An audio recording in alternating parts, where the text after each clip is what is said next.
ربنا وأدخلهم جنات عدن التي وعدتهم ومن صلح من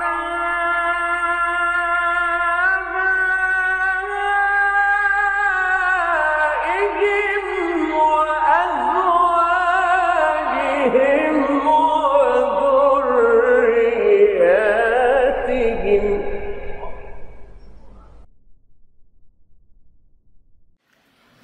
Assalamualaikum warahmatullahi wabarakatuh.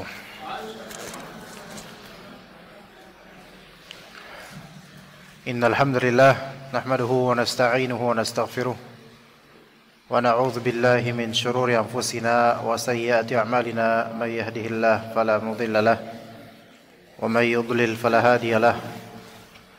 Asyhadu an la ilaha illallah wahdahu la syarika lahu wa asyhadu anna Muhammadan abduhu wa rasuluhu la nabiyya ba'dah. Ya ayyuhalladzina amanu taqullaha haqqa tuqatih wa la tamutunna illa wa antum muslimun. Rabbana zalamna anfusana wa illam taghfir lana wa tarhamna lanakunanna minal khasirin. Allahumma inna nas'aluka al-huda wat tuqa wal afaf wal ghina. اللهم إنا نسألك علما نافعا ورزقا طيبا وعملا متقبلا.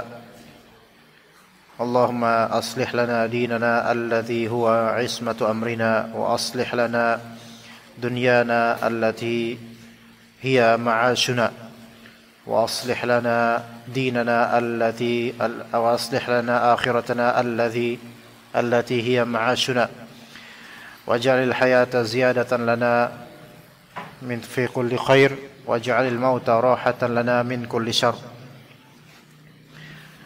أما بعد فإن أصدق الحديث كتاب الله وخير الهدي هدي محمد صلى الله عليه وسلم وشر الأمور محدثاتها وكل محدثة بدعة وكل بدعة ضلالة وكل ضلالة في النار. أما بعد, para umat sekalian rahimakumullah, kita lanjutkan kajian kitab Ada Apa Setelah Mati di halaman 109 di bab kedua hari pembangkitan di sub pembahasan hak, yaitu orang-orang fakir dan miskin dimuliakan oleh Allah Subhanahu wa taala. Orang-orang fakir dan miskin dimuliakan Allah Subhanahu wa taala. Kemudian nanti insyaallah lanjut ke pembahasan berikutnya, yaitu masa menanti keputusan dan hal-hal yang berkaitan dengannya. Disebutkan dalam kitab hadis yang diriwayatkan oleh Abdullah bin Umar radhiyallahu anhuma dari Nabi sallallahu alaihi wasallam. Beliau sallallahu alaihi wasallam bersabda, "Tajtami'una yaumal qiyamah." Kalian akan berkumpul pada hari kiamat. Fayuqal, terus dikatakan kepada orang-orang ini, aina fuqara'u hadhil ummati wa masakinuha. Di manakah orang-orang fakir dan orang-orang miskin dari umat ini, dari kalangan kaum muslimin? Fayaqumun, lalu mereka, yaitu orang-orang fakir dan miskin dari umatnya Nabi Muhammad SAW, mereka berdiri. Fayuqalu lahum, kemudian dikatakan kepada orang-orang fakir miskin ini di akhirat, "Madza amiltum?" Apa yang telah kalian kerjakan? Fayaqulun, maka orang-orang fakir miskin ini berkata, "Rabbana ibtalaitana fasabarna." Wahai Rabb kami, Engkau telah menguji kami di dunia, lalu kami bersabar menghadapinya. Awallaital amwala was-sultana ghairana, dan Engkau telah berikan harta-harta dan kekuasaan sultan kepada orang-orang selain kami, yaitu orang-orang kaya. Fayaqulullahu jalla wa ala, maka Allah Ta'ala berkata kepada mereka, "Sadaqtum, kalian benar." Fayadkhulunal jannata qabla an-nas wa tabqa shiddatul hisabi ala dhawil amwali was sultan. Lalu mereka pun orang-orang fakir miskin masuk ke dalam surga lebih dahulu dibandingkan semua manusia. Lalu perhitungan yang berat, syiddatul hisab, perhitungan yang berat pun dijalankan atas orang-orang kaya dan para penguasa. Lalu mereka berkata, fa'ainal mu'minuna hina idzin, yaitu para sahabat bertanya kemudian kepada Nabi SAW, ya Rasulullah, di manakah kaum muslimin saat itu? Maka kata Nabi SAW, tuda'u lahum karasi min nur. Mereka, yaitu kaum muslimin, mereka diberi kursi-kursi dari cahaya. Wa yudhallalu alaihimul ghamam, dan mereka diberikan naungan berupa awan. Ya, mereka dinaungi oleh awan. Yakunu dzalikal yaumu aqsaru 'alal mu'minina min sa'ati min nahar. Dan hari itu terasa lebih pendek bagi orang-orang muslim seakan-akan hanya beberapa waktu dari siang hari. Hadis ini diriwayatkan oleh Imam At-Tabrani dan juga Ibnu Hibban. Dan disahihkan oleh Syekh Albani dalam Sahih Targhib.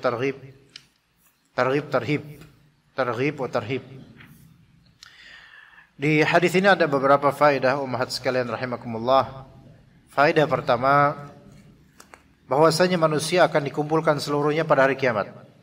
Fakir atau miskin, tua atau muda, dari segala usia dan segala derajat akan berkumpul semua di hari kiamat tanpa kecuali. Itu faedah pertama. Ya, sebagaimana Allah Azza wa Jalla katakan, Rabbana innaka jami'un nasi liyaumin la raiba fih. Wahai Rabb kami, sesungguhnya Engkau akan mengumpulkan manusia seluruhnya di hari yang tiada keraguan akan hak dan benarnya adanya. Juga kata Allah Azza wa Jalla, dzalika yaumul hasyr jam'anakum wal awwalin. Jadi di hari pengumpulan pada mahsyar kami kumpulkan kalian dan orang-orang pertama-tama, yaitu seluruh dari golongan terawal dari kalangan manusia dan juga jin. Kemudian kata Allah Azza wa Jalla, wa ilaihi turja'un, kalian akan kembali kepadanya. Thumma ilaihi tuhsyarun, kalian akan dikumpulkan kepada Allah Azza wa Jalla. Juga kata Allah Azza wa Jalla, wa idza husyiran nasu kanu lahum a'da, dan ketika orang-orang dikumpulkan di hari kiamat, maka mereka bisa saling bermusuhan satu sama lain.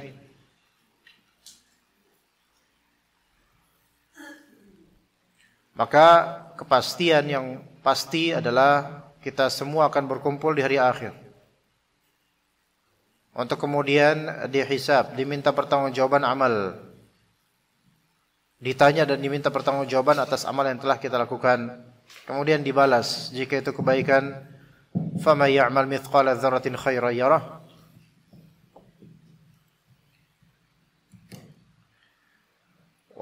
فَمَنْ يَعْمَلْ مِثْقَالَ ذَرَّةٍ خَيْرًا يَرَهُ وَمَنْ يَعْمَلْ مِثْقَالَ ذَرَّةٍ شَرًّا يَرَهُ. Ini suara lebih kedengaran atau gimana, Bu? Jelas yang ini atau yang tadi? Yang tadi atau yang ini, Bu? Sama. Apa kurang kedengaran?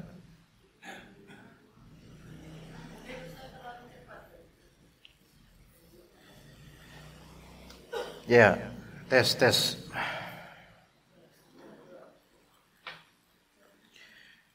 Baik, kemudian faedah berikutnya dari hadis ini,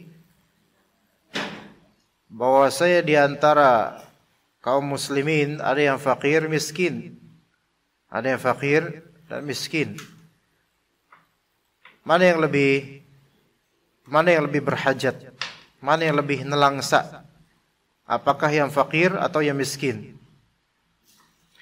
Maka yang sahih adalah bahwasanya fakir miskin jika disandingkan, maka fakir itu lebih sulit dibandingkan miskin. Karena miskin itu definisinya adalah orang yang belum mencapai kadar kebutuhannya untuk hajatnya, maka ini miskin.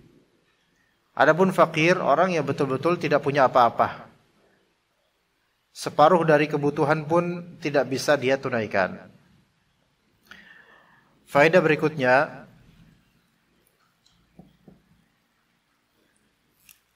tes ini lebih baik atau enggak kira-kira?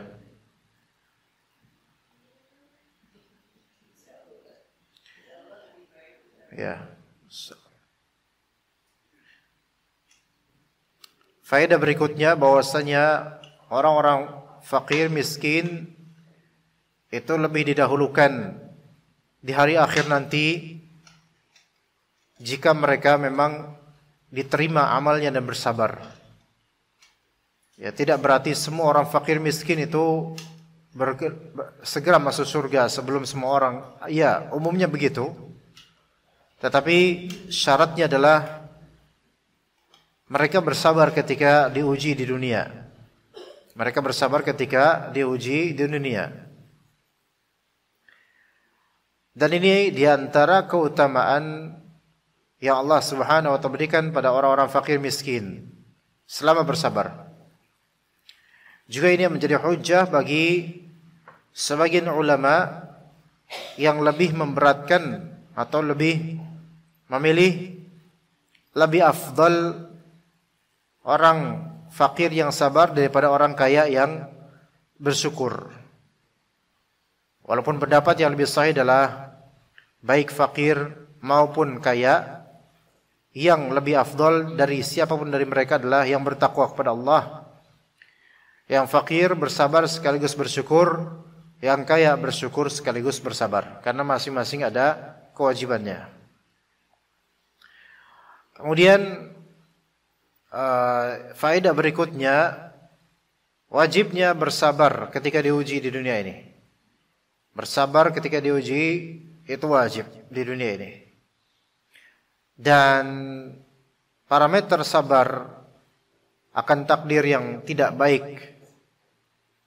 ketika diuji adalah tidak mengeluh kepada orang lain akan ujian yang menimpa kita dalam rangka sebatas keluh kesah, atau dalam rangka mengadukan nasib, atau dalam rangka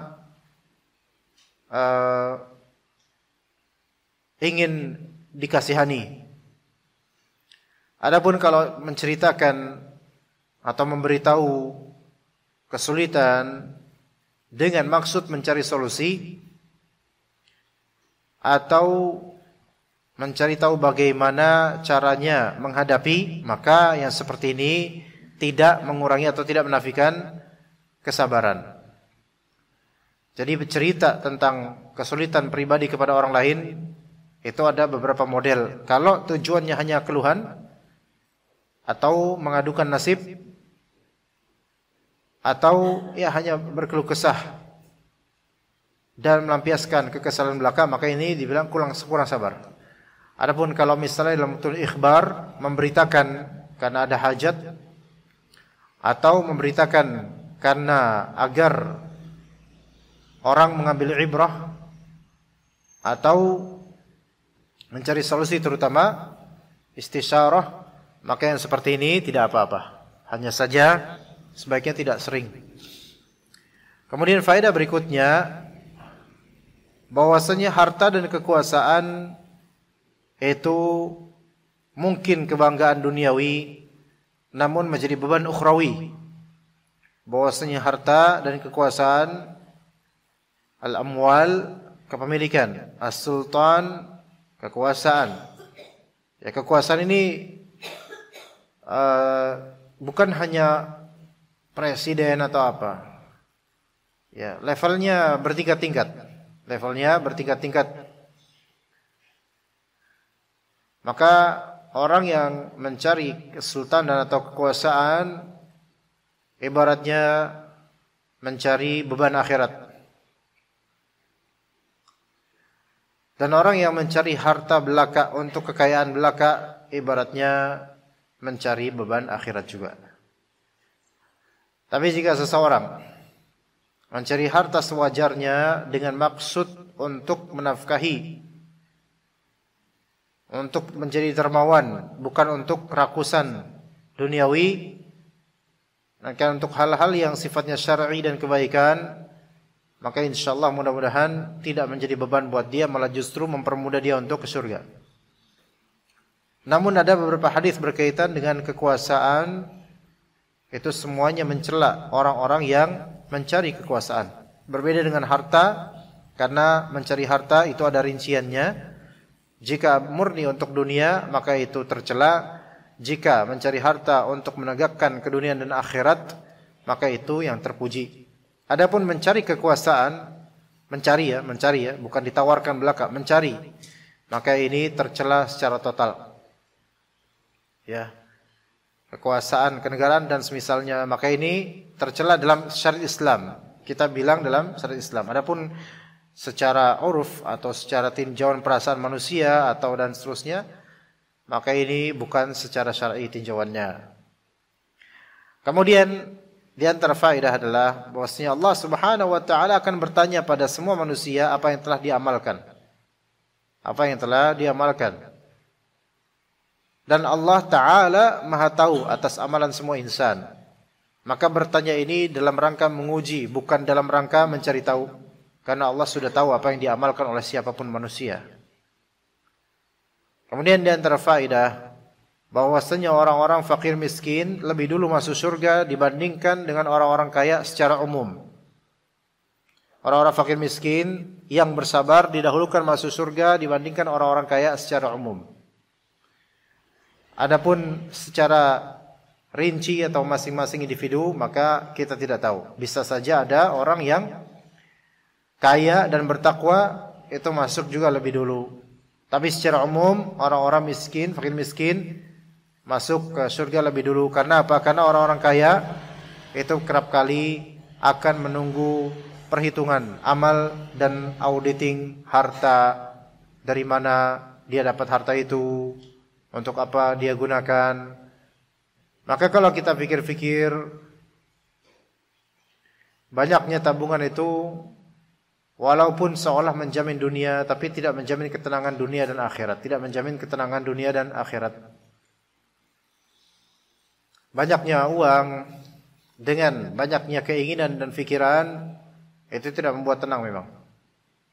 Namun banyaknya uang dengan banyaknya cita-cita akhirat, maka itu akan menjadi berkah insyaallah.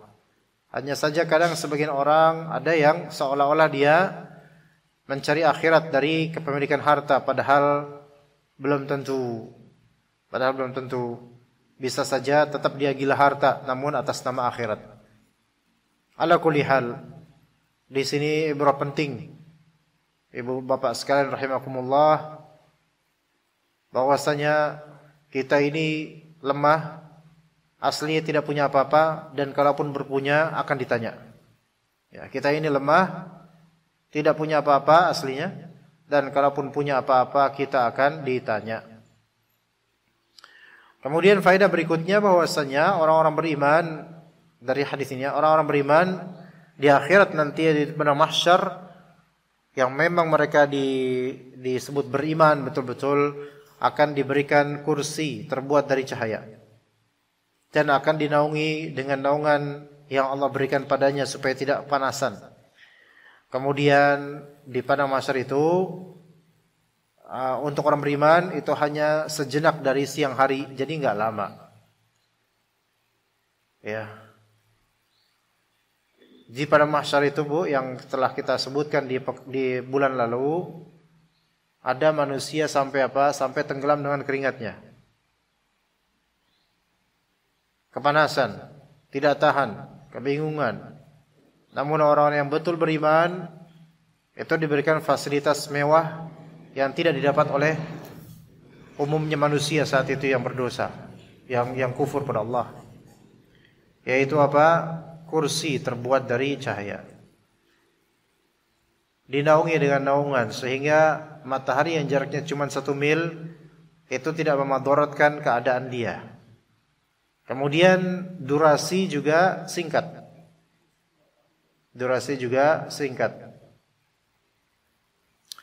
Maka mumpung kita masih hidup, ibu-ibu sekalian, bapak-ibu sekalian, Amal apa yang harus kita sabarkan? Banyak. Amal apa yang harus kita sabarkan? Banyak. Lebih baik bersabar sekarang daripada harus bersabar di padang mahsyar. Dan bersabar di padang mahsyar itu tidak akan ada orang yang bisa sabar. Kalaupun harus sabar terpaksa betul-betul. Tapi beramal solehlah agar bersabar di saat ini dan rehat di kemudian hari. Di alam barzakh pun rehat. Di padang mahsyar pun rehat. Di hari perhitungan amal pun dosa-dosa ditutupi dan pahala dilimpahkan. Di atas sirat, jembatan sirat pun dipercepat. Ya salam, ini nikmat sekali, tapi namun tidak semudah mengucapkannya. Karena hari demi hari kalau kita perhatikan ya umat sekalian, Bapak semua Ibu sekalian, hari demi hari tidak ada tanpa ujian.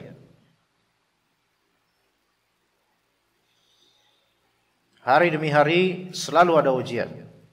Selalu ada permasalahan dan setiap mukmin, orang beriman, dia akan mengajukan permasalahan kepada Allah. Dia akan mengembalikan urusan dan fikirannya baik dari segi akidah yang menyimpang atau dari segi maksiat, maka itu akan ditujukan, maksudnya dia kembali kepada Allah. Fafirru ila Allah, maka beralihlah kalian kepada Allah Azza wa Jalla. Yaitu merupakan bekal dan modal. Bukan berarti manusia tidak akan seorang mukmin tidak akan pernah berdosa di dunia ini, bukan. Malah sering berdosa.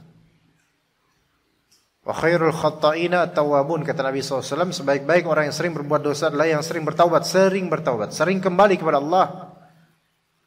Yang dalam hadis Nabi SAW, Abu Hurairah menyatakan bahwa dia mendengar Nabi SAW dalam satu kali duduk, satu kali berkumpul, satu kali majlis, dan satu kali momentum, beliau berzikir Astaghfirullah wa atubu ilaih lebih dari 70 atau lebih dari 100 kali. Maka beruntunglah orang yang ketika di hari perhitungan amal nanti mendapati catatan amalnya itu kebanyakan adalah istighfar. Dan dia akan bahagia dengan itu. Karena Allah Subhanahu wa taala semoga menerima amalannya dan mengampuni dosa-dosanya, sehingga itu akan membahagiakan.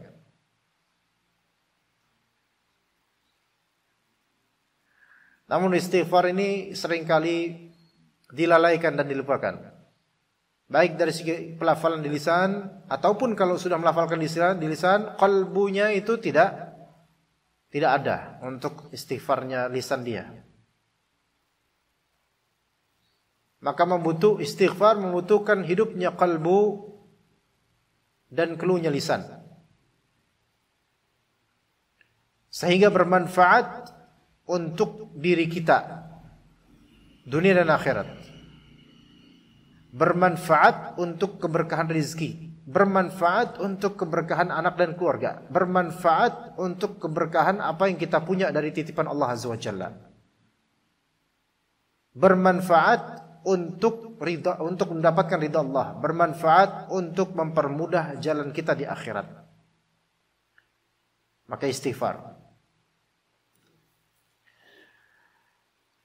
Dan kita mendambakan yang kata Nabi SAW, yakunu dzalikal yaumu aqsara 'alal mu'minina min sa'ati min nahar. Di padang mahsyar di hari itu untuk orang beriman mudah sekali bagi Allah Azza wa Jalla untuk orang beriman lebih pendek daripada sejenak siang. Anggap antara zuhur dan asar. Tidakkah bisa Anda bertahan sejenak di padang mahsyar dengan kecepatan waktu seperti itu? Ya.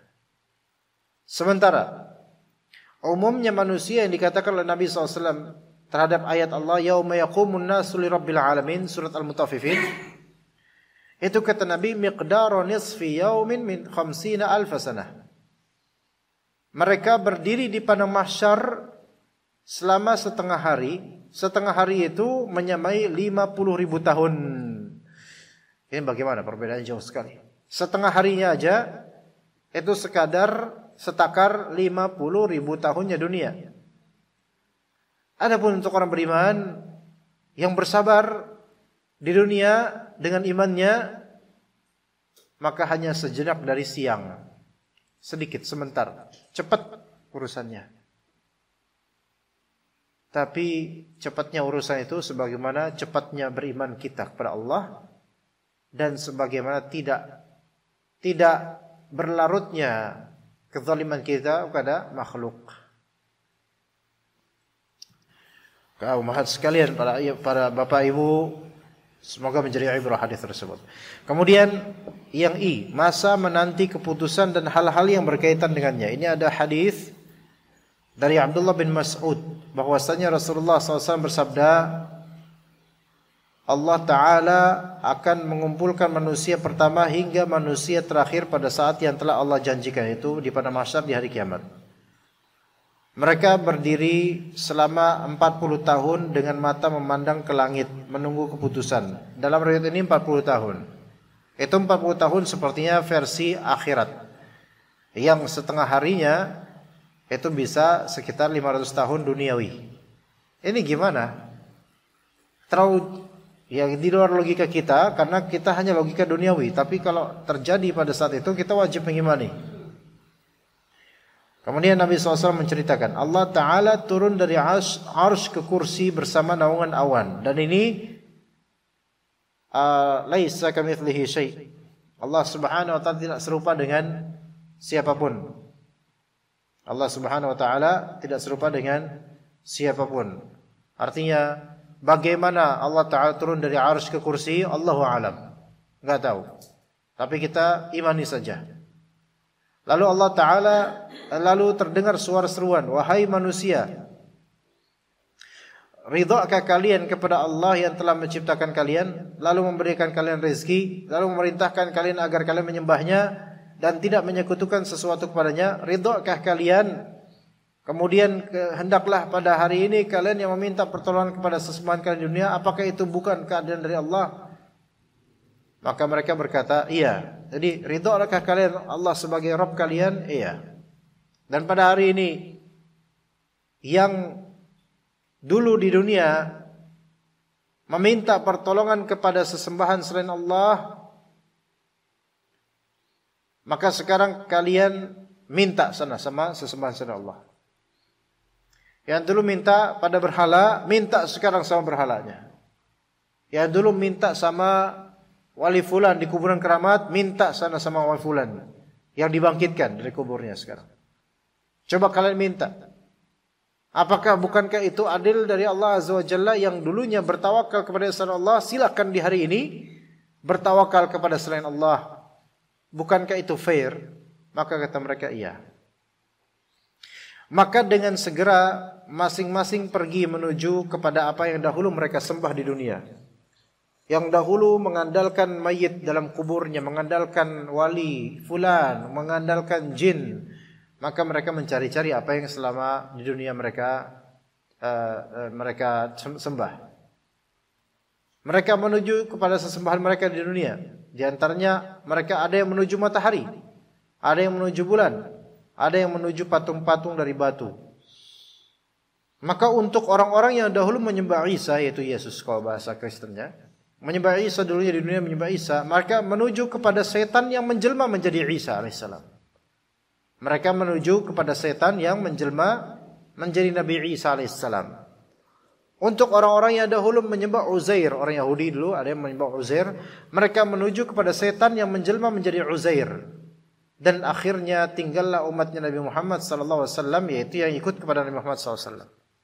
Maka orang-orang Yahudi, orang-orang Nasrani, karena mereka menyembah selain Allah, maka mereka menuju sesembahan mereka yang ternyata sesembahan mereka itu adalah talbis syaitan. Padahal Nabi Isa nabi, Uzair itu orang saleh, tapi karena disembah dan mereka tidak ridha disembah, maka syaitanlah yang kemudian mewujudkan diri seolah-olah mereka adalah Nabi Isa dan Uzair. Kemudian Allah Subhanahu wa taala muncul menjelma di hadapan mereka.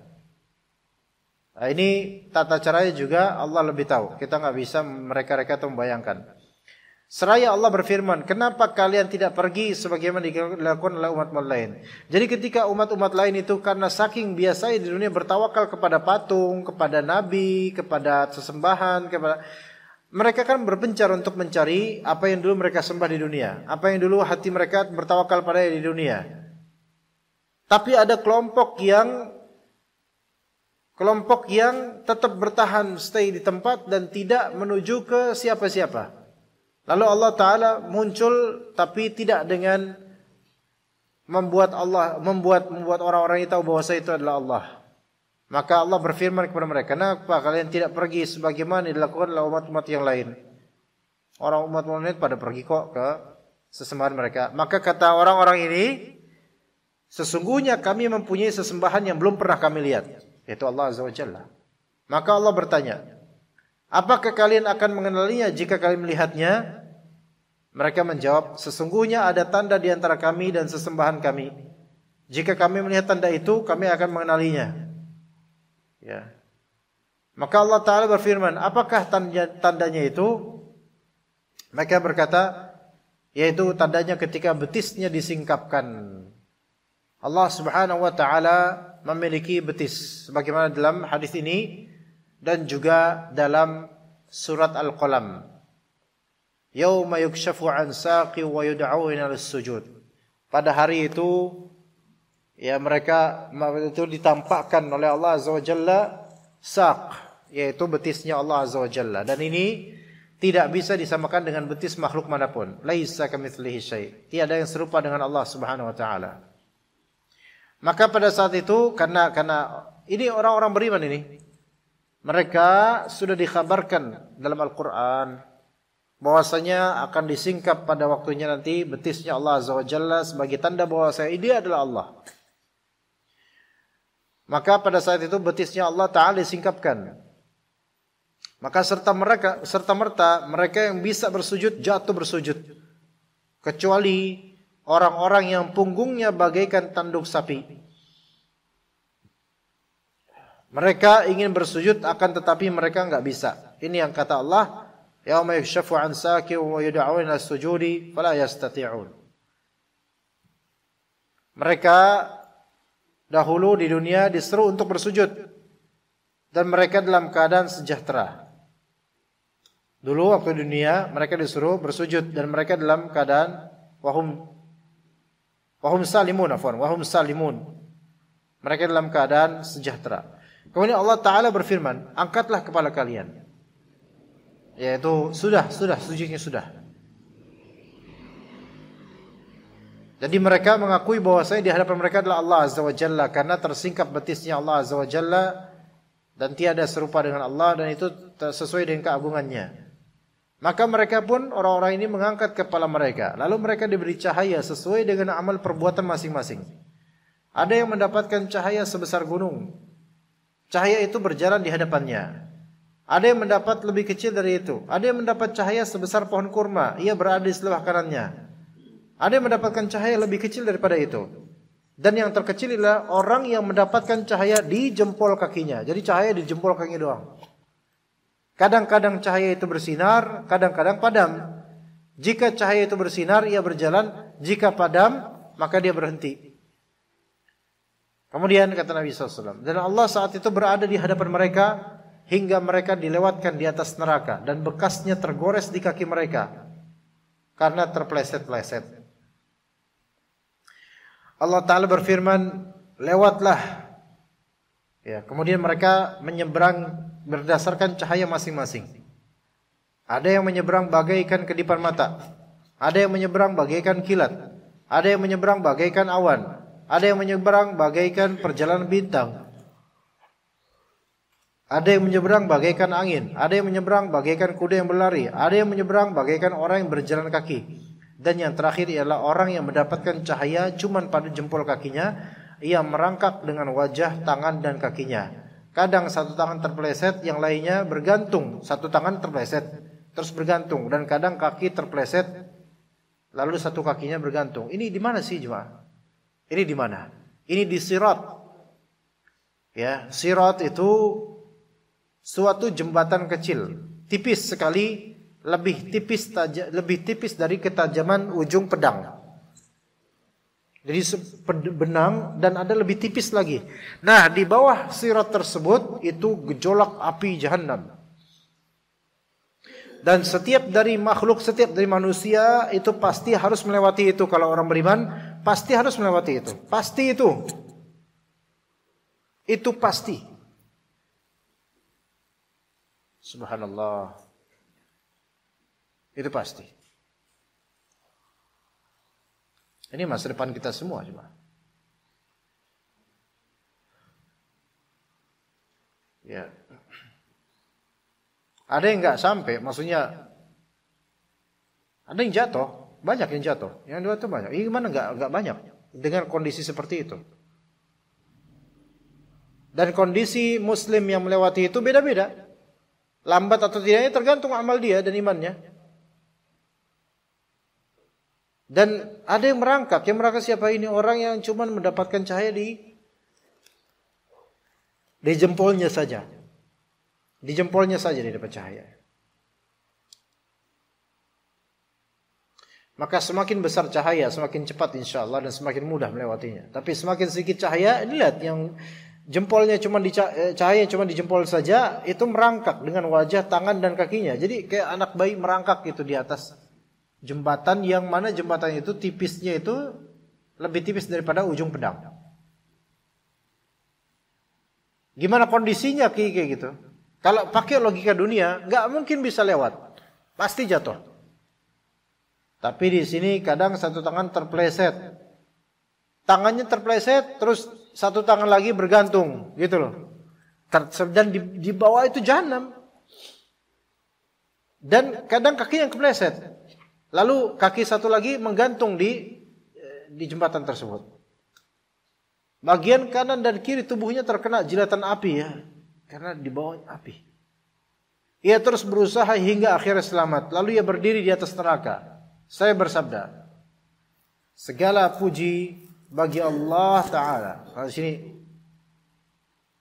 dia berdiri sampai selamat itu dalam jangka waktu yang lama, akhirnya dia selamat. Lalu dia berdiri di bibir pinggir.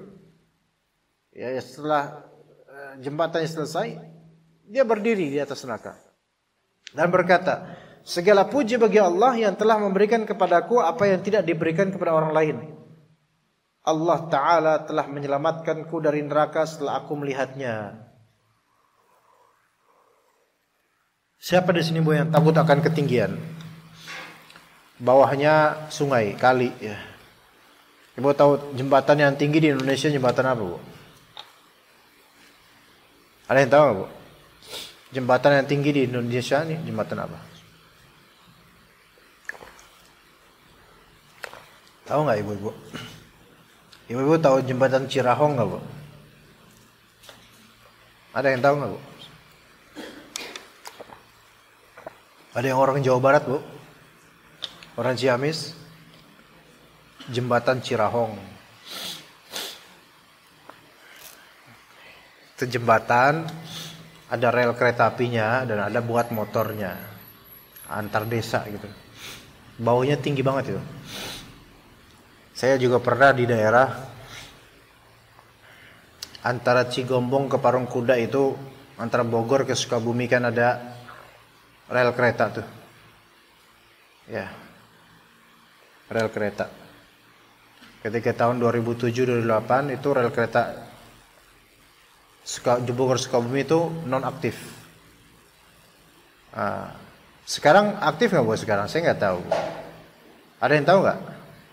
Kereta Sukabumi ke Bogor, Bogor Sukabumi. Udah nggak ada? Ada sekarang. Masih ada berarti. Tapi di tahun 2007-2008 itu non aktif. Nah itu kan buatan Belanda juga itu. Makanya relnya itu masih, besinya itu besi Belanda. Bahasanya bahasa Belanda juga. Saya tuh jalan dari Empang Bogor menuju Parungkuda, Sukabumi. Nah di salah satu daerah lah, saya lupa di daerah mana gitu, udah masuk Sukabumi kayaknya. Itu akhirnya itu saya udah lewatin jembatan demi jembatan, Bu, Pak. Jalan kaki. Jembatan kereta. Yang bawahnya tuh kali terus kali ini dalam gitu. Tapi rata-rata tidak tinggi banget gitu antara permukaan kali dengan jembatan. Kemudian ada suatu jembatan yang kita naik bukit dulu, lalu jembatan itu membentang sampai ujung sana, rel kereta tidak ada di sampingnya ini, tidak ada pegangan, jadi rel doang gitu. Dan itu ke bawah itu tingginya minta ampun, Masya Allah. Ini kalau saya lewat, orang pasti ngira ini orang mau bunuh diri. Itu tingginya, ngelihat aja ke bawah pusing. Dia itu di ujung jembatan ngelihat ke bawah ya pusing. Itu padahal bawahnya cuman sungai kecil, tapi karena tinggi banget jembatannya, karena bukit ya, sungai kecil dan batu-batu kali gitu. Emang kalau misalnya jatuh asik sih suaranya krak gitu. Tapi itu baru dunia itu. Dan itu masih bisa kita ngerangkak deh. Masih bisa ngerangkak. Emang gak ada pegangan tapi masih bisa ngerangkak di rel. Insya Allah masih bisa tuh. Tapi kengerian itu kan kalau jalan kaki normal paling cuman 10 menit. Atau 5 menit lah. Tapi kalau ngerangkak dengan kengerian yang luar biasa, itu bisa setengah jam itu. Itu pun kalau masih ada waktu hidup setengah jam. Siapa tahu 15 menit setelah lewat, itu benar-benar lewat. Hidup kita lewat, maksudnya jatuh. Itu baru dunia, ada pegangan dan rel, 2 pasang gitu, kan rel kan ada 2 gitu. Dan masih ada balok-balok semennya apa gitu, bawahnya batu-batu.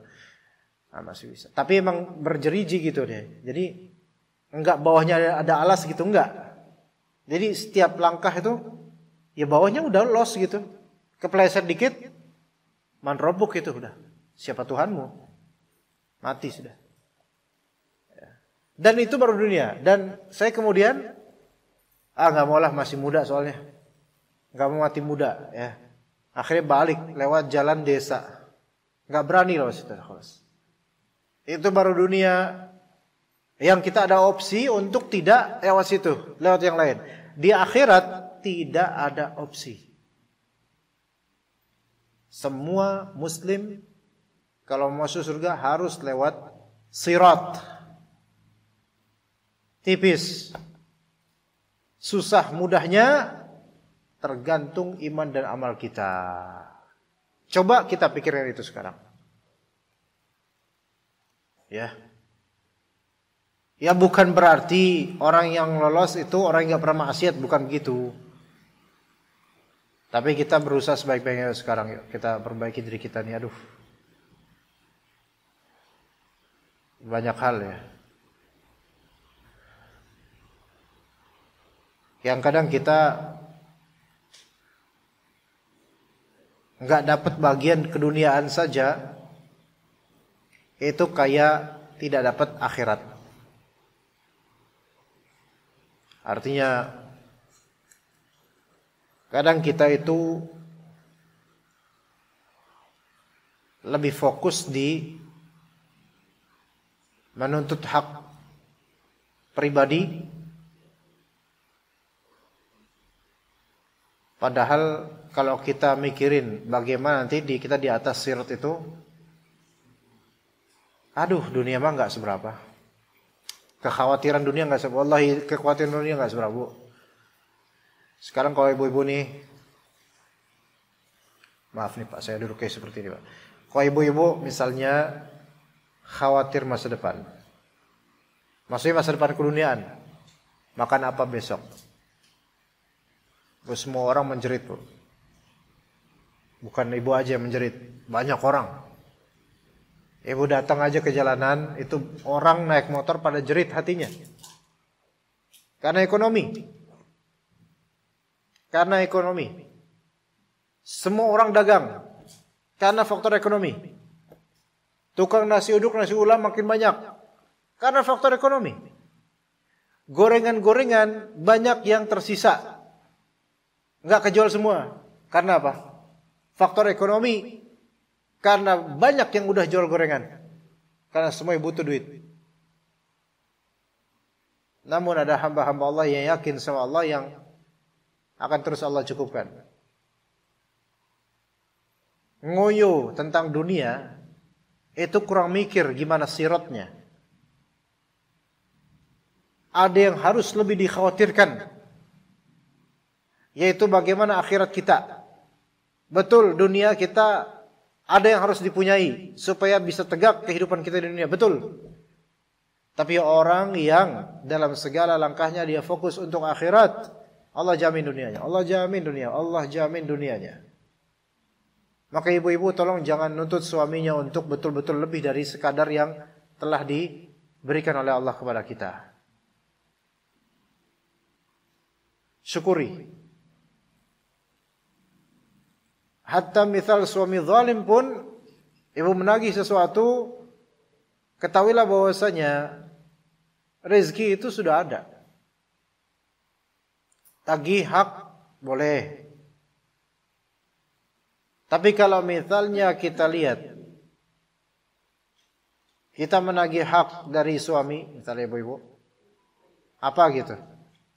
Yang sebenarnya kalau kita lihat banyak sisi lain yang kita sudah dipenuhi oleh suami. Ya. Dan kemudian coba ingat pelajaran-pelajaran seperti ini bahwasanya sedapat apapun hak yang kita inginkan pada waktunya akan diminta pertanggungjawaban dan pada waktunya kita juga akan melewati sirat cepat lambatnya sesuai dengan amalan. Coba dipikirkan begitu sebelum kita itu menghabiskan waktu dan hari-hari hanya untuk memikirkan hak kita. Ada keselamatan yang harus diselamatkan, yaitu akhirat kita, ibu-ibu sekalian. Taib. Jadi orang ini lolos dari ujian sirat dan setelah lolos dengan jilatan api di sana sini dari tubuhnya, dia bilang segala puji bagi Allah yang telah memberikan kepadaku apa yang tidak diberikan kepada orang lain. Jadi orang ini ngerasa apa? Ngerasa udah paling apa? Paling dapat nikmat gitu loh. Ya. Padahal udah banyak orang yang udah masuk surga. Ini bisa jadi orang terakhir masuk surga ini. Maka orang itu kemudian setelah udah letih seperti itu, keluar dari sulitnya atas neraka, atap neraka, ngerinya dan kerasanya siksaan itu. Maka orang itu kemudian dibawa ke sebuah mata air di depan pintu surga untuk mandi di sana. Karena dia itu udah gosong sebenarnya. Bu, gosong itu disebabkan apa? Gosong itu disebabkan kena jilatan api.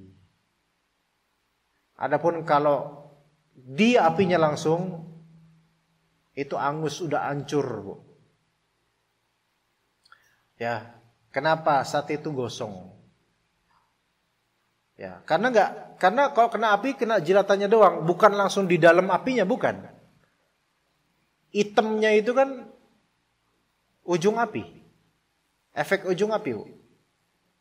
Ya, makanya gosong. Oke, Orang ini mungkin di atas jahanam dan dia seperti udah masuk neraka. Karena apa? Karena kecantol di tali jahanam, di sirat itu hampir jatuh, tapi udah kerasa itu. Na'udzubillah min dzalik, la haula wala quwwata billah. Semoga Allah Taala lindungi kita dari azab dan api neraka. Allah. Itu gimana, Bu ya? Ibaratnya kalau ada la haula wala quwwata billah. Ada semut ngerangkak dipanggang di suatu panggangan, bawahnya api. Ini panggangan ada semut ngerangkak atau belalang ngerangkak atau apa gitu, cicak ngerangkak gitu loh. Di atasnya itu. Hampir jatuh. Kena jilatan apinya, sakit. Kena. Tapi dibilang masuk, ya enggak juga. Maksudnya masuk di sini bukan berarti masuk langsung dalam apinya, langsung ke dasarnya, enggak.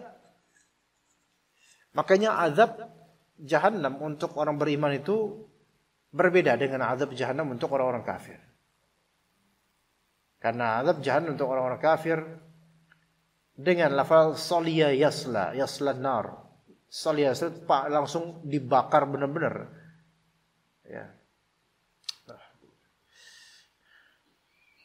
Maka ini orang paling terakhir sepertinya. Dan dia dalam keadaan hitam, gosong. Lalu dibawa ke sebuah mata air untuk mandi.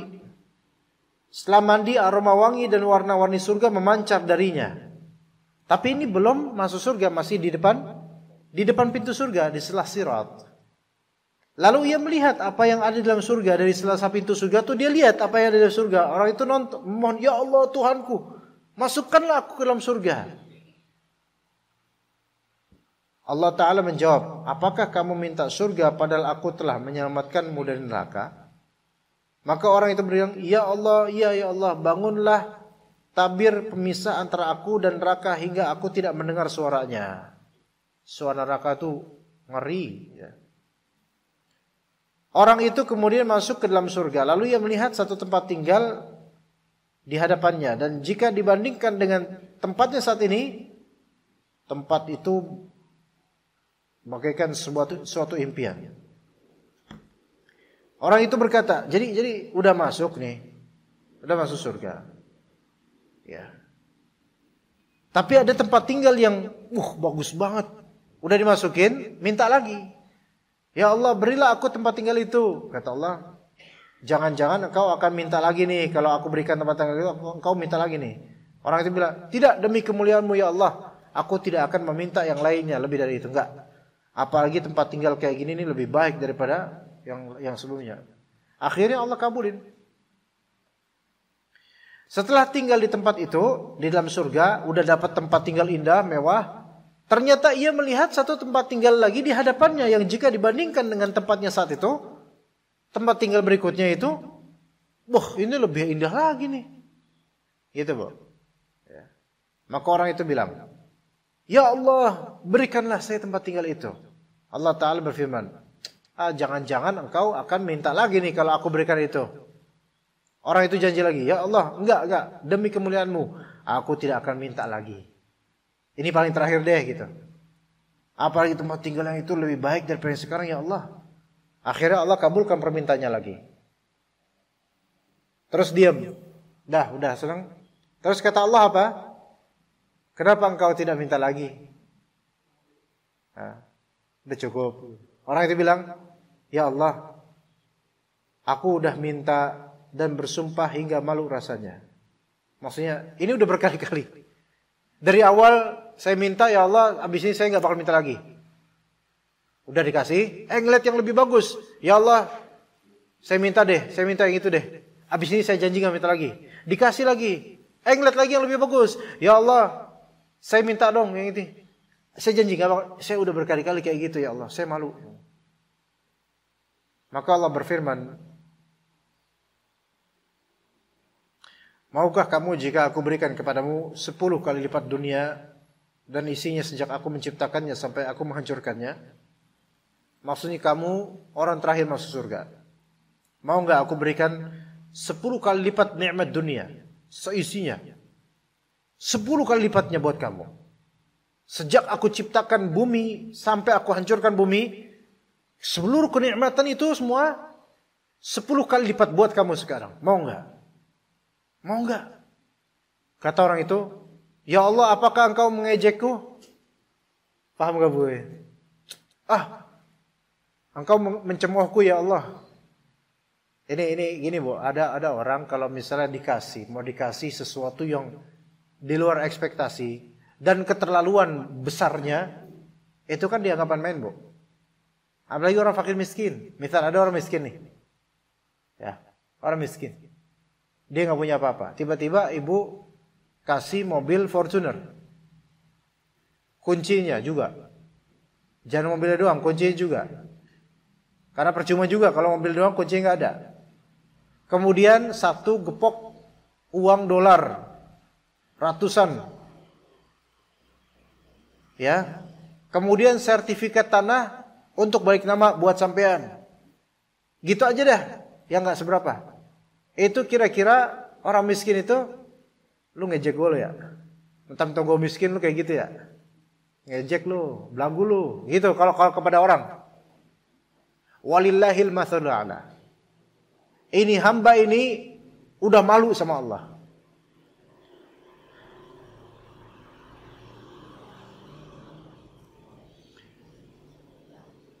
Tapi Allah kemudian tawarkan kepada dia yang jauh lebih afdal.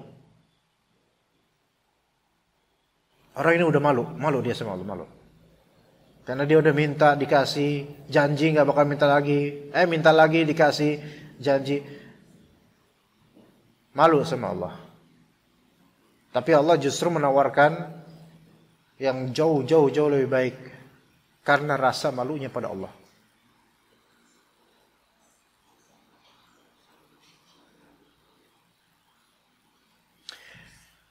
Ya, sampai orang itu nggak percaya. Apakah engkau mengejekku ya Allah? Padahal engkau itu adalah Rabbul Alamin. Atas kharubi ya Rabb wa anta Rabbul Alamin. Engkau itu Rabbul Alamin, engkau maha kaya. Apa engkau mau ngejek orang kayak saya? Enggak apa-apa. Ya Allah. Maka Allah pun tersenyum karena ucapan orang tersebut.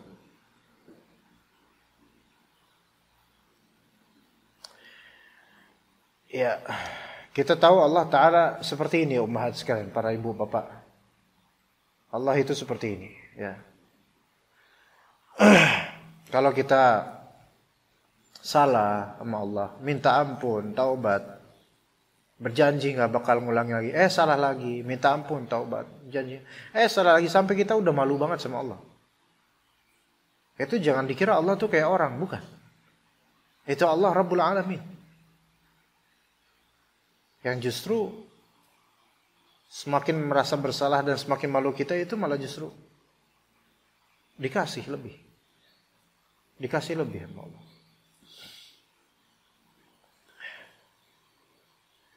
Itu di dunia seperti itu, apalagi di akhirat kepada orang beriman yang Allah itu bil mu'minina wa kana bil mu'minina rahima.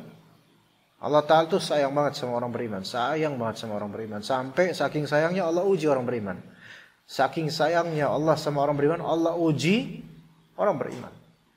Saking sayangnya, supaya orang beriman ini membaik keadaannya, kuat keadaannya. Ibu sekalian, ibu punya anak. Kalau dari kecil misalnya ibu kasih minuman gula-gula, dari kecil ibu kasih tontonan, dari kecil ibu kasih main game bebas, ibu sayang nggak sama anak? Nggak sayang, Bu. Manusia ketika sayang sama budaknya, sama anaknya, sama suaminya, sama istrinya, itu kadang-kadang rasa sayangnya adalah dengan cara mengujinya supaya kuat, supaya benar. Dan ketika mengujinya itu, hati itu ngerasa apa? Terenyuh sebenarnya, nggak tega. Inilah bahasa cinta sebenarnya tuh kayak gini, Bu. Ibu ketika ngomelin anak sengomel-ngomelnya, ada nggak Bu rasa tuh hati tuh sebenarnya nggak mau kayak gini, nggak mau. Sampai anak itu nangis, tertunduk, terdiam, bingung anak itu. Tapi ibu harus ngomelin supaya benar. Ketika ngomelin itu ada nggak sisi Allah, saya tuh sayang banget sama dia. Tapi saya harus nasihatin, saya harus ngomelin, saya harus tahan ini. Anak minta misalnya jus atau minta minuman-minuman kaleng dan semisalnya, nangis dia ngerengek sampai ngambek dan sebagainya. Kita harus tegas membuat dia harus mentalnya kuat supaya tidak mau minum minuman itu seperti itu misalnya. Karena khawatir ke depannya ini bakal berpenyakit. Kita tahan. Anak itu sampai nangis, kita menahan perasaan karena ada rasa tidak tega sama ini. Tapi kalau kita kasih, ini nggak bakal terdidik nanti, bakal berpenyakit. Oke, dalam rumah tangga itu seorang bapak yang ngomelin istrinya misalnya, ada ibu yang ngomelin anaknya, itu kita kadang tetangga ngelihatnya itu nggak sayang. Dan kemudian kita ngelihat tetangga, kita ngelihat keluarga lain, rumah tangga lain, anaknya apa-apa dikasih, kita kira itu sayang. Sebaliknya, Bu. Sebaliknya. Justru yang sayang itulah yang memberi ujian. Makanya kata Nabi SAW, Innallaha idza ahabba qauman ibtalahum. Sesungguhnya Allah Ta'ala jika mencintai suatu kaum maka Allah akan uji dia. Gitu.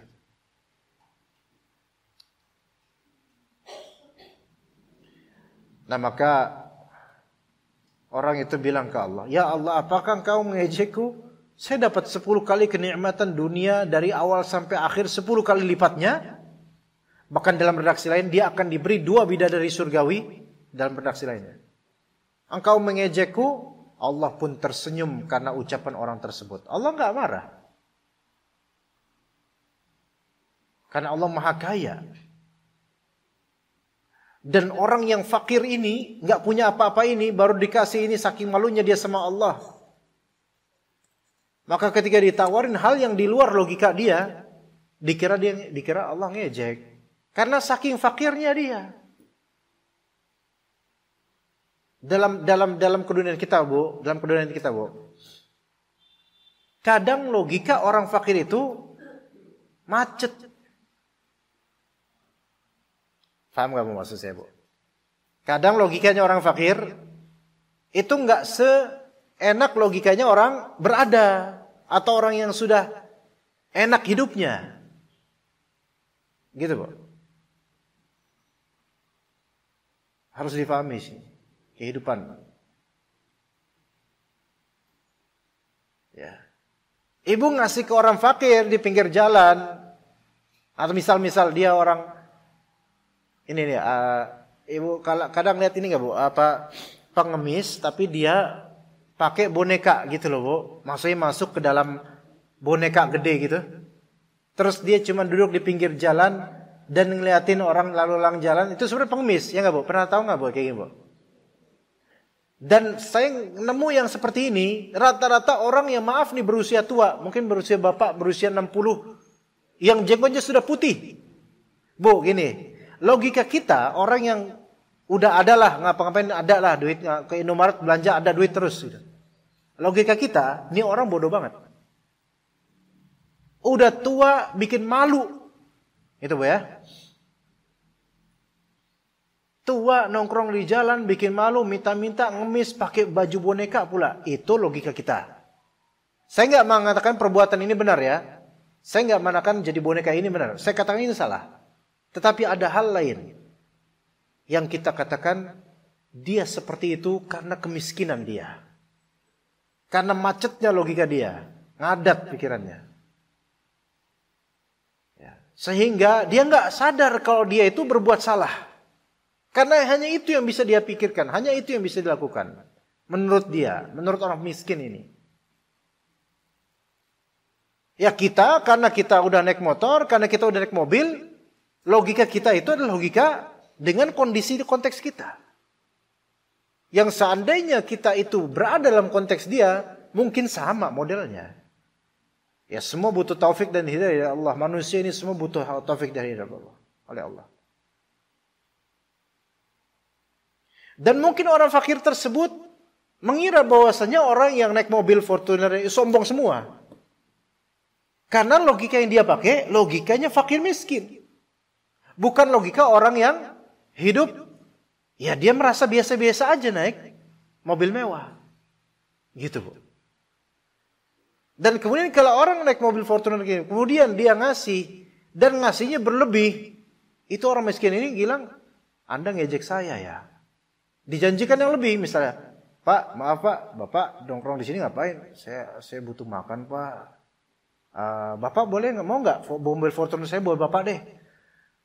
Bapak bercanda aja, mau yang ngejek jangan kayak gitulah Pak. Karena ada cara lain buat ngejek, jangan terlalu menyakitkan Pak. Ya itu seperti itu. Dikira ngejek karena ini impossible buat dia. Ibaratnya orang yang baru dapat surga ini, Wah udah syukur-syukur deh saya masuk sini. Dari tadi saya minta mulu, saya janji mulu, saya nggak minta lagi. Udahlah saya malulah. Dia dijanjiin sama Allah. Kamu dapat 10 kali lipat kenikmatan dunia awal sampai akhirnya 10 kali lipat dan beda dari surga 2. Ya Allah. Engkau tuh Rabbul Alamin. Masa masih sempet-sempetnya ngejek saya gitu loh. Aku mah apa tuh gitu Bang. Tapi Allah tersenyum. Karena kedermawanannya. Allah tersenyum karena ucapan orang itu. Kemudian orang itu berlari-lari kecil di dalam surga. Dan saat telah mendekati orang-orang, diangkatlah untuknya satu istana terbuat dari mutiara. Sekonyong-konyong orang itu sujud. Allah berfirman kepadanya, ini orang sujud terharu. Ini orang.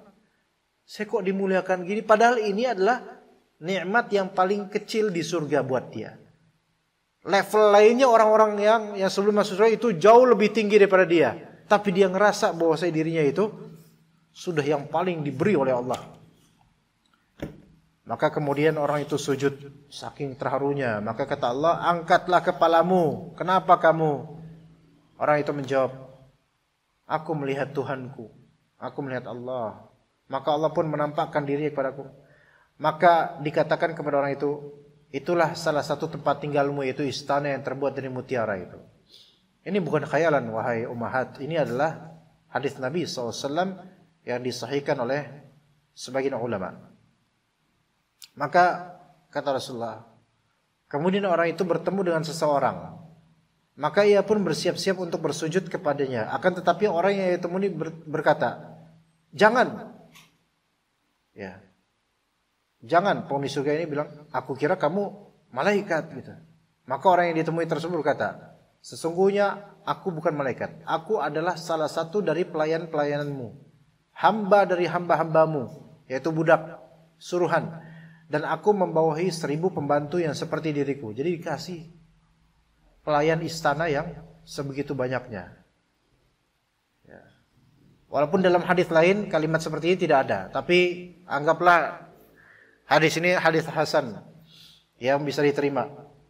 Maka beliau bersabda, kemudian pelayan itu berjalan di depannya untuk membuka pintu istana. Ia bagaikan mutiara yang berongga, atapnya, pintunya, gembok-gemboknya, dan anak kunci semua terbuat dari mutiara.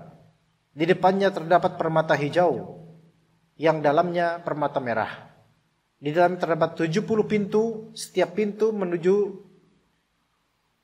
semua dari 70 itu menuju satu permata hijau. Setiap permata menuju ke satu permata yang berwarna, dan seterusnya dari banyaknya hal-hal dalam, dan di setiap permata terdapat dipan-dipan, terdapat istri-istri, terdapat budak-budak perempuan. Ya, mata yang paling rendah dari mereka, matanya sangat putih. Bagian putihnya sangat putih dan sangat hitam bagian irisnya. Ini enggak tahu maksud irisnya. Pada tubuh mereka terdapat 70.000 perhiasan. Dan seterusnya dari deskripsi yang ya ini deskripsi surgawi yang mungkin kalau pakai logika kita itu nggak masuk. Tapi ini kan kita di dunia. Makanya dunia itu fakir, miskin kita di dunia nih. Logika kita nggak nyampe untuk kekayaan akhirat. Gitu ya.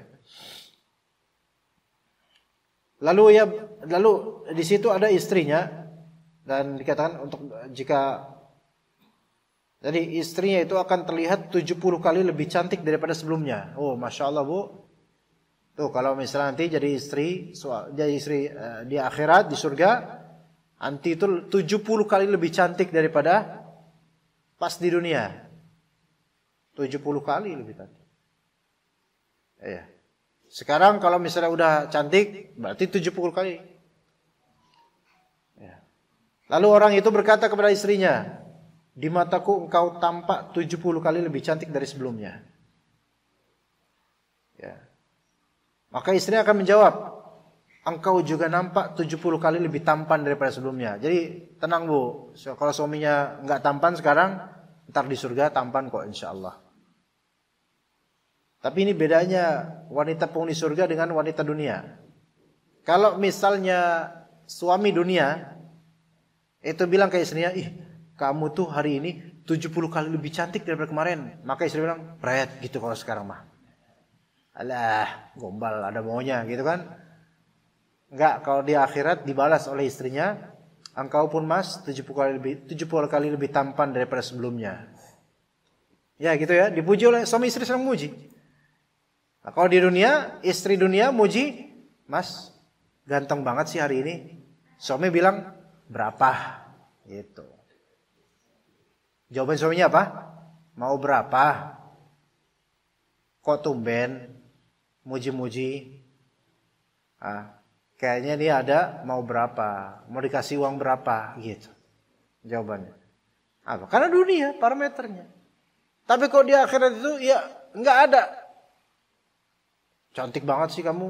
Alah, masa sih gitu. Nggak ada kayak gitu. Yang ada saling memuji. Formal banget memang kesannya, tapi itulah akhirat. Lalu ada yang berseru kepada orang tersebut, tengoklah, tengoklah. Orang itu pun melihat. Dikatakan kepadanya, kerajaanmu seluas perjalanan 100 tahun yang mungkin bisa dipandang oleh matamu. Perawi hadis ini berkata, lalu Umar berkata, bukankah kamu telah mendengarkan apa yang diceritakan oleh Ibnu Ummi Abdu Wahab, Ibnu Ummi Abd, wahai Ka'ab, tentang penghuni surga yang paling rendah. Itu paling rendah. Jika demikian halnya, maka bagaimanakah surga yang paling tinggi? Maka dijawab, wahai Amirul Mukminin Umar Khattab, ia adalah apa yang belum pernah dilihat oleh mata, belum pernah didengar oleh telinga, dan belum terbesit di hati. Sesuatu yang enggak pernah kita sangkakan itu ada.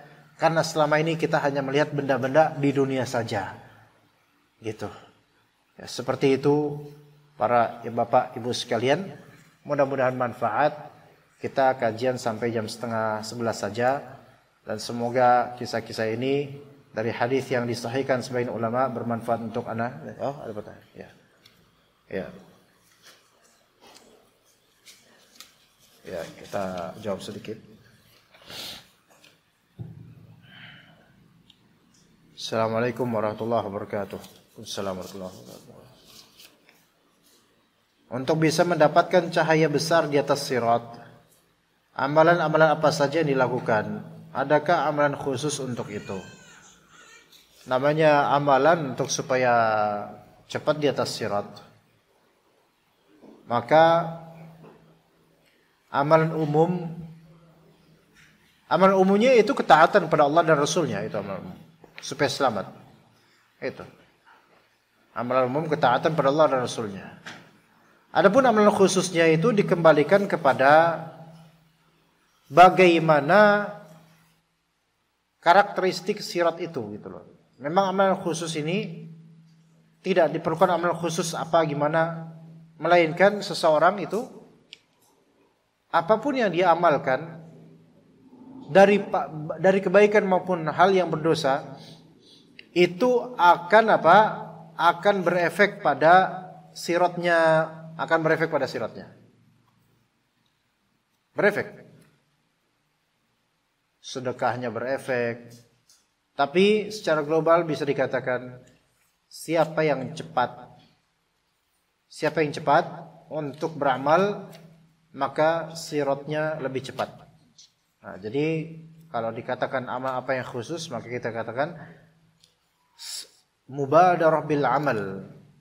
Bergegas untuk beramal itu adalah amalan yang membuat seseorang cepat untuk melewati sirat dan selamat. Makanya dalam hadis kan disebutkan, ya, ada yang cepatnya kayak lari seperti seekor kuda, ada yang seperti angin dan seterusnya. Itu ya tergantung amalnya. Ya. Dan juga dikatakan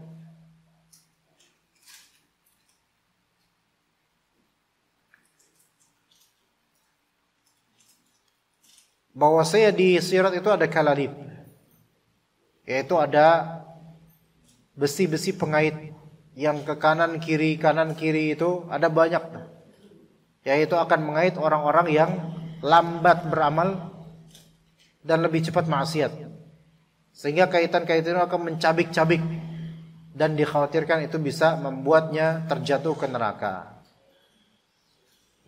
Jadi cepat-cepat taubat, cepat-cepat beramal soleh. Dan tentu seseorang akan dinaungi di padang mahsyar sesuai dengan sedekahnya. Dan sedekah itu tudfi'u ghadabar rahman. Sedekah itu memadamkan marahnya Allah Azza wa Jalla. Sedekah itu bisa menjadi perisai dari api neraka. Maka banyak-banyak sedekah. Sedekah primer kepada istri dan anak atau orang tua, dan sedekah sekunder. Ya.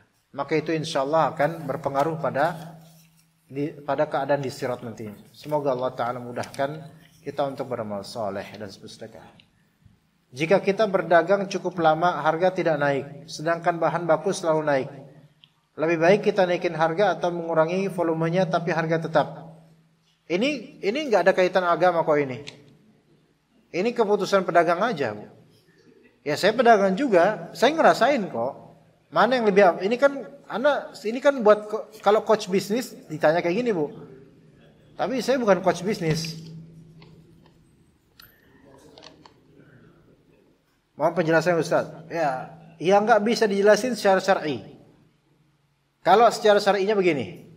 Ketika Anda naikin harga, maka karena ada alasan, gitu loh. Yaitu harga bahan baku naik. Itu wajar. Tapi ketika Anda mengurangi volume dan kualitasnya, maka Anda harus menjelaskan nanti ketika ditanya oleh konsumen, kok sekarang nggak seenak dulu ya? Ya Anda jelaskan, maaf nih karena harga bahan baku naik sehingga kami nggak bisa menaikkan harga jual. Ya mau nggak mau ya mengurangi kadar modal, kadar bahan baku dan ingredients. Kalau misalnya suatu racikan atau ramuan, baik masakan atau minyak wangi atau hal lain, ingredientsnya itu dijelaskan dan diubah penjelasannya, kapasitasnya berapa ini dijelaskan. Nggak boleh pakai deskripsi dan ingredients lama karena ada perubahan. Seperti itu Bu ya. Seperti itu. Ya. Kayak misalnya pom bensin, ya mini Pertamini misalnya. Nah, itu kan harga berapa? Sekian. Tapi ini bensin naik. Harga 1 liter berapa Putra? Pertalite biar kalau di Pertamini. 12 ya. Nah 12 itu kan berapa 12? 1 liter. Ternyata di Pertamina lain naik bukan 10. Misalnya. Naik. Tapi konsumen udah biasa 12.000. Kalau saya naikin 13, belum tentu mereka maklumi, ya udah tetap 12. Tapi itu bukan 1 liter. Dikurangi itu wajib untuk menjelaskan. Maaf nih bukan 1 liter nih. Karena anggapan orang itu 1 liter. Jelasin. Ya itu beda-beda Bu antar item pedagang, itemnya itu keputusan beda-beda. Nggak bisa semua harus dikatakan harus dinaikkan harganya semuanya. Nggak juga dan nggak juga harus sama. Nggak. Itu beda-beda. Itu kembali ke keputusan masing-masing pedagang. Assalamualaikum warahmatullahi wabarakatuh. Ustadz, bicara tentang kesabaran istri terkait kesulitan ekonomi, bagaimana sikap terbaik istri tersebut selain bersabar? Apakah harta istri dari ortu tetap dihitung sebagai hutang suami yang bakal ditagih kemudian hari? Apakah diikhlaskan sebagai simpanan hisab di akhirat? Suaminya tidak cukup nafkah. Mohon diberikan solusi atas kasus seperti ini. Gini. Suami tidak cukup nafkah itu ada beberapa sebab. Kalau karena suami ini bakhil, maka ini hutang. Bakhil itu pelit. Nah, pelitnya itu pelit beneran Bu, bukan pelit karena relatif karena menurut ibu dia pelit saja, bukan. Emang dia pelit gitu loh. Emang dia nggak mau banyak keluar duit, nggak mau. Dia mau kesenangannya sendiri. Kalau emang kayak gini, maka itu hutang. Apa yang ibu habiskan dari uang pribadi untuk menafkahi istri, menafkahi anak, maka ini hutang dia sebenarnya. Kalau dia nggak membayarnya, maka akhirat mainnya. Gitu, tabungan akhirat. Tapi untuk stabilitas primer di rumah tangga, yaitu kebutuhan primer. Itu yang pertama. Kalau yang kedua, suami ini bukan pelit, bukan, tapi malas cari nafkah. Ini bukan pelit di duit, tapi pelit di tenaga dan pikiran. Maka ini juga bisa menjadi hutang. Kalau ibu habiskan uang ibu pribadi untuk membiayai SPP anak misalnya. SPP berapa per bulan? Misal 400. Pakai uang ibu. Ini suami malas kerja. Maka suami ini nafkah secara suami berhutang secara syar'i dan secara pengadilan akhirat kalau misalnya enggak nyadari itu. Maka ingatkan, nasihatin. Kecuali kalau ibu bilang ini sebenarnya hutang Mas, tapi saya menderma di sini sehingga tidak ada hutang insyaallah. Maka itu bukan hutang. Tapi kalau suami enggak, ya kalau suaminya emang malas dan seterusnya, kalau enggak ditegur-tegur, masa nunggu Allah yang tegur, gitu kan? Adapun yang ketiga, kalau suami nafkahi kurang, padahal dia sudah berusaha banget, maka yang ibu dermakan bukan hutang insyaallah. Karena apa? Suami ini sudah berjuang semampunya. Dia nggak ada maksud untuk mengurangi nafkah atau pelit atau gimana. Seperti misal suami ini udah usia 55 tahun misal.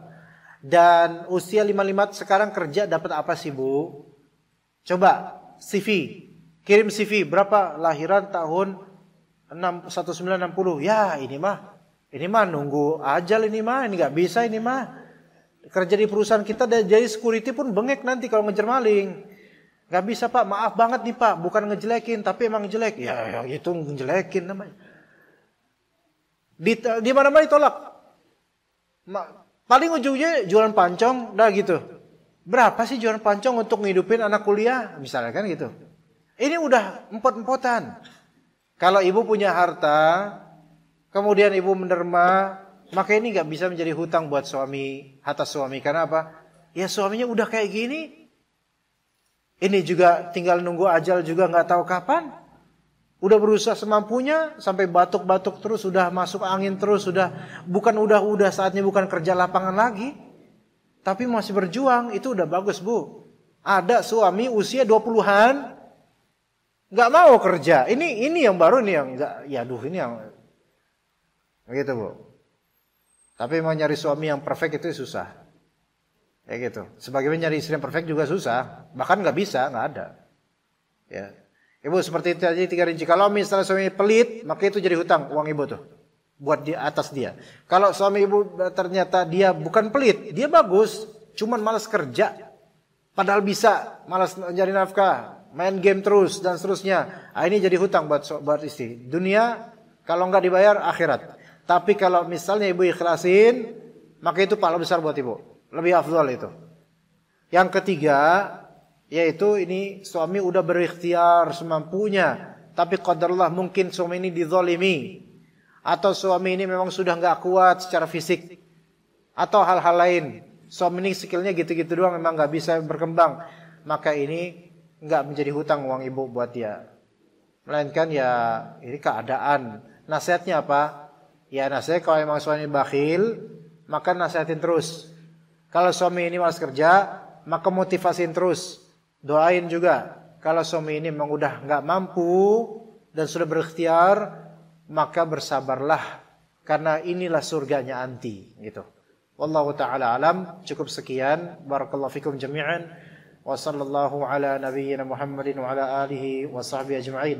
Subhanakallahumma bihamdika asyhadu an la ilaha illa anta astaghfiruka wa atubu ilaik. Assalamualaikum warahmatullahi wabarakatuh.